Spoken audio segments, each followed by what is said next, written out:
Bismillahirrahmanirrahim. Assalamualaikum warahmatullahi wabarakatuh. Alhamdulillahirabbil alamin. Allahumma shalli ala Muhammad wa ala ali Muhammad.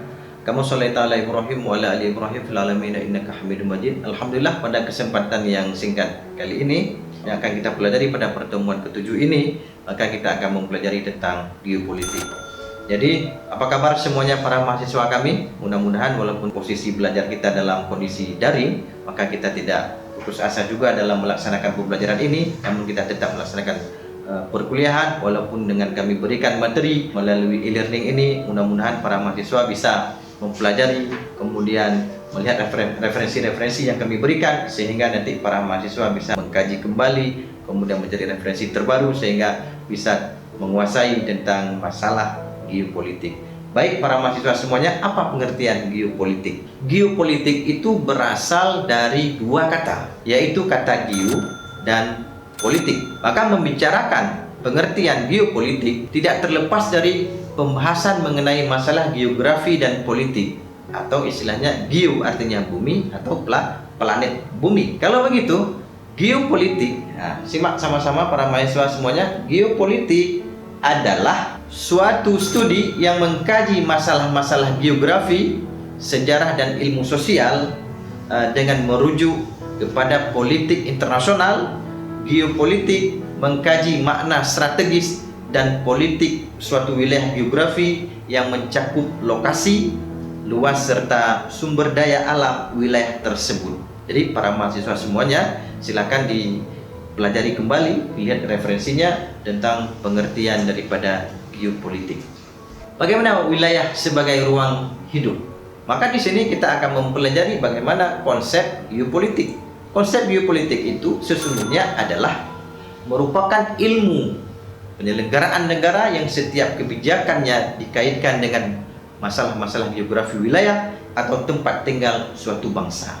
Ketika kita berbicara tentang wilayah sebagai ruang lingkup hidup, maka para mahasiswa semuanya, ruang lingkup hidup suatu negara itu meliputi daratan, lautan, kemudian udara. Jadi ketika kita mempelajari tentang daratan, bagaimana kehidupan yang ada di daratan akan kita pelajari. Kemudian kehidupan yang ada di lautan juga harus dikuasai apa saja. Kemudian juga ada kehidupan yang ada di ruang lingkup di udara. Indonesia yang memiliki wilayah negara yang sangat luas di satu sisi, sedangkan di sisi lain Indonesia juga harus mewujudkan tujuan negara, maka Indonesia harus memiliki prinsip-prinsip dasar sebagai pedoman. Jadi para mahasiswa sekalian, dalam belajar tentang geopolitik ini, maka kita harus menguasai juga tentang bagaimana pedoman sebagai pandangan atau wawasan, atau juga yang menyebutkan tentang wawasan Nusantara yang menjamin persatuan dan kesatuan wilayah, bangsa, dan segenap aspek kehidupan nasional yang merupakan aspek kepentingan negara Republik Indonesia ini merupakan yang dikatakan dengan kehidupan nasional bangsa Indonesia. Negara dalam arti wilayah dapat dibedakan menjadi, yang pertama, dikelilingi oleh daratan, kemudian berbatasan dengan laut. Yang didapat dibedakan menjadi, yang pertama ada negara kepulauan, yang kedua ada negara pantai, kemudian yang ketiga ada negara arsipelago atau yang disebut dengan negara kepulauan. Jadi di sini para mahasiswa, ketika kita belajar tentang geopolitik, maka kita akan mengkaji bagaimana kehidupan yang ada di daratan, kemudian juga ruang lingkup yang ada di lautan, serta juga yang ada di udara. Jadi para mahasiswa semuanya silahkan dipelajari kembali dan mempelajari bahan-bahan yang sudah kami berikan ini untuk memperkuat para mahasiswa kami dalam menguasai materi tentang geopolitik ini. Geopolitik Indonesia dinamakan wawasan Nusantara atau dengan Wawanus dengan alasan yang pertama sekali, negara kesatuan Republik Indonesia adalah negara kepulauan. Bisa dilihat dari Sabang sampai Merauke. Ini petanya. Berada di antara dua benua, yaitu benua Asia dan benua Australia. Ini benuanya. Silakan diperhatikan, benua Asia dan benua Australia. Dan dua lautan, yaitu lautan India dan lautan Pasifik. Sehingga tepatlah bila dinamakan Nusantara sebagai Nusantara di antara air.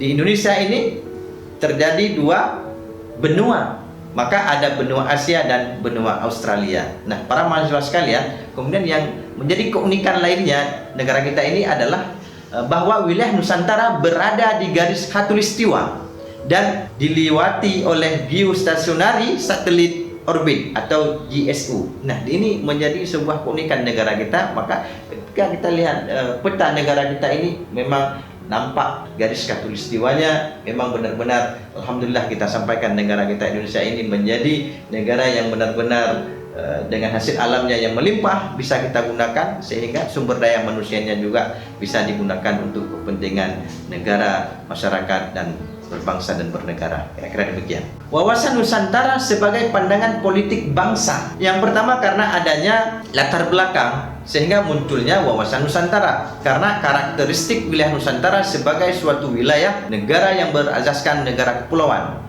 Konsep negara kepulauan pada awalnya dianggap asing oleh kebanyakan negara di dunia ini. Namun melalui usaha yang gigih dan konsisten, pada akhirnya konsepsi negara kepulauan diakui oleh banyak negara dalam konvensi hukum laut internasional, diakui bagian dan ciri khas tersendiri. Yang pertama, yurisdiksi suatu negara. Yang kedua, laut teritorial. Yang ketiga, perairan pedalaman. Dan yang keempat, Z dan landasan kontinen atau disebut dengan ZEE. Ini merupakan latar belakang kenapa wawasan Nusantara sebagai pandangan politik bangsa. Jadi para mahasiswa sekalian, silakan dipelajari kembali dan dilihat yurisdiksi suatu negara itu bagaimana, kemudian laut teritorial itu bagaimana. Silakan dilihat nanti di sini lautnya bagaimana, yang begitu indahnya laut yang ada di negara Republik Indonesia ini. Nah, para mahasiswa sekalian, silakan dilihat peta yang Bapak tampilkan ini, silakan dipelajari. Kemudian nanti bagaimana negara Indonesia ini yang dikatakan tadi sebagai negara khatulistiwa. Para mahasiswa sekalian, bagaimana implementasi wawasan Nusantara ini dalam geopolitik? Yang pertama, wawasan Nusantara sebagai pancaran falsafah Pancasila. Kalau begitu, wawasan Nusantara itu tidak terlepas daripada nilai-nilai Pancasila. Kemudian yang kedua, wawasan Nusantara dalam pembangunan nasional juga sangat dibutuhkan untuk mengembangkan cita-cita bangsa, yaitu pembangunan nasional. Kemudian yang ketiga, wawasan Nusantara dalam kehidupan sosial. Maka rakyat Indonesia, bangsa Indonesia ini tidak lepas daripada kehidupan bersosial. Kemudian implementasi wawasan Nusantara yang berikutnya, yaitu wawasan Nusantara antara kehidupan dan pertahanan dan keamanan juga luar biasa. Maka setiap warga negara ketika dalam mengimplementasikan wawasan Nusantara ini, maka kita juga harus menjaga negara kita ini, mempertahankan negara kita ini dari serangan-serangan luar, sehingga negara kita ini menjadi negara yang besar, kemudian bisa mengaplikasikan dalam kehidupan sosial, kemudian kita saling menghargai dan berbagi. Maka wawasan Nusantara ini akan membuat masyarakatnya lebih bermartabat, maka pembangunan bangsa, pembangunan negara menjadi lebih sebagai cita-cita bangsa kita semuanya. Jadi para mahasiswa sekalian, implementasi wawasan Nusantara ini yang sangat-sangat didukung, yang punya referensi kuat adalah ini sebagai pancaran falsafah Pancasila, dan juga termaktub di dalam Pancasila ini untuk memberikan kepada anak bangsa, pada seluruh bangsa Indonesia, untuk menjadi sumber hukum yang ada di negara ini adalah Pancasila. Ini peta Nusantaranya, lautan.